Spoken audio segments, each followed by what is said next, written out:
Hi, welcome to your yoga portion of your training for Run Wild. My name's Lisa and this is Xander. Say hello, Xander.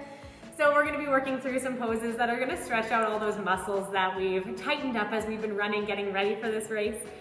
So we're going to settle in to lengthening out those muscles, to opening our hips, opening up across the chest. We can feel a lot of strain when we're running all the time. So this is gonna be some time to just have some fun, to sink into a space where we can find some quiet and some calming in the mind and just have a little fun with it. So as we move through these poses, if anything doesn't feel good, if you're feeling any pain, always ask yourself what you could do to feel better. If there's a modification that I have not offered, just think to yourself what would feel good and do that. Yoga is just about finding what feels good in your body. It doesn't have to look good. It doesn't have to be perfect. It's called yoga practice for a reason. We're just practicing. We're having fun. I'm super excited for you guys, and so we're gonna have a great time together. Okay, so we're gonna start with a seated side stretch to really lengthen out the side body, all those tight muscles. So we're gonna start sitting either cross-legged, or if this isn't comfortable for you, you can sit like Xander with your legs stretched out in front of you. We're gonna sit tall, lengthen the spine, draw the shoulders back, lift the heart, and then we're gonna bring the left fingertips down beside the body here. On an inhale, the right arm will sweep up and over, and find that stretch in the side body. So we've got some options here. If you're feeling like this is enough of a stretch, just stay here. If you want to push it a little further, begin to walk those fingertips out further away from the body.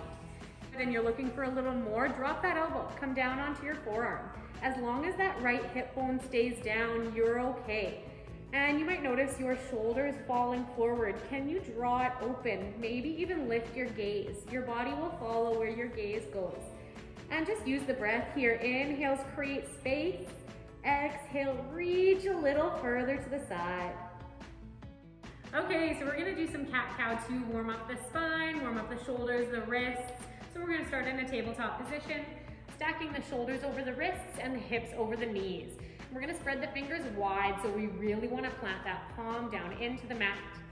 So working with the breath here, on an inhale, we're gonna drop the belly, lift the crown, lift the heart. Exhale to round the spine, bring your gaze all the way back to your belly button. Inhale to arch the spine. Let your heart shine through your arms. Exhale to round, really press the earth away. And so you continue on moving with your own breath. If it's a little quicker or a little slower, that's okay. This is your practice, your movement. Just find what feels good for you, warming up the whole body. Okay, we're gonna move on to our downward dog. So this is a base pose option. We're gonna get into other poses from this place. So we're gonna work on the foundation of it, starting from tabletop. So planting the palms, then we're gonna curl the toes under and lift the hips up and back. So it's really important to draw the weight back in your downward dog. Rather than having your shoulders stacked over your wrists, you really wanna press your hips back. So you're wanting to feel like you've got magnets in your heels pulling them down toward the earth. And then notice if the shoulders are creeping up by the ears, we want to roll them away from the ears, let them slide down the back. Send your heart back toward your legs and feel that stretch in the hamstrings and all the way down the spine. And then let your head be heavy. You might shake it yes and no, and just let it hang there, not holding any tension in the neck. And just feel that lengthening in the body as you sink into your dog. Okay, moving into our upward dog. So we've done our downward dog, found that length in the spine. Now we're gonna find a little bit of opening in the chest.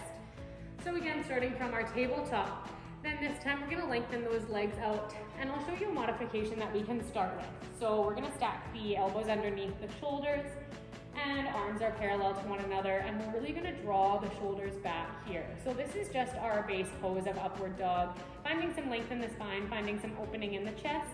And if this is feeling good for you, you can stay here. If you're looking for a little more length, a little more opening, plant the palms underneath the shoulders, and then we're gonna press all the way up into upward dog.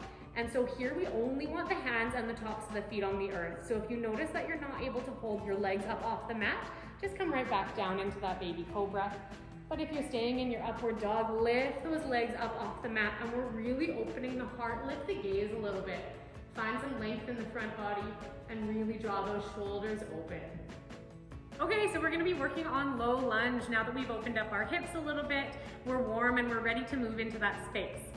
So Xander's already there, as you can see. I'm gonna show you how to get into it. So starting from a tabletop position, we're going to bring the left leg forward, plant the foot right between the palms, and then just wiggle that back leg back a little bit further. We want to stack the knee right over the ankle here. So if you notice your knee is coming forward of your ankle, just wiggle that back leg back a little bit further, creating this long line here. All right, so you're gonna be feeling a big stretch in your hips and your hamstrings, and just sink into that. As long as you're not feeling any pain, you're okay. So we've got a lot of options. Xander's gonna stay where he is. I'm going to show you some options for your hands. So you can bring your hands up to your knee if you're feeling okay balance-wise, and this allows you to sink a little bit deeper into your lunge. If you're feeling really stable here, you might work on sweeping the arms up overhead, maybe even lifting the gaze, and just let gravity pull your hips a little bit deeper. Okay, coming into our last pose, so we're gonna do a seated forward fold. So we wanna flex our toes toward our face here, so we create really strong, long lines in the back of the legs. We're gonna sit up tall, press your hips down into the earth, lift your crown. And then on an inhale, the arms sweep up overhead, keeping length in the spine. We're gonna exhale and hinge forward. So we don't wanna round into it, keep length in the spine. Once you've found your edge, then let your hands come down. So they might come onto the mat, maybe the shins, ankles, toes. It doesn't matter where you reach to, as long as you're feeling a stretch in the back of the legs and in the lower back too. Really breathe into those spaces you're feeling tight. And use your breath. Inhale to lengthen, reach your heart forward. Exhale, sink a little deeper. How you doing, Xander? Okay, we did it. Good job, guys. You did so awesome. I hope Xander had a good time too. So now you know all those poses. You can work on them throughout the week. Anytime your muscles are feeling tight or sore, take your time to move into those poses to feel good in your body and have a lot of fun. You guys are gonna do great on this run. I'm so excited for you. Good job, Xander.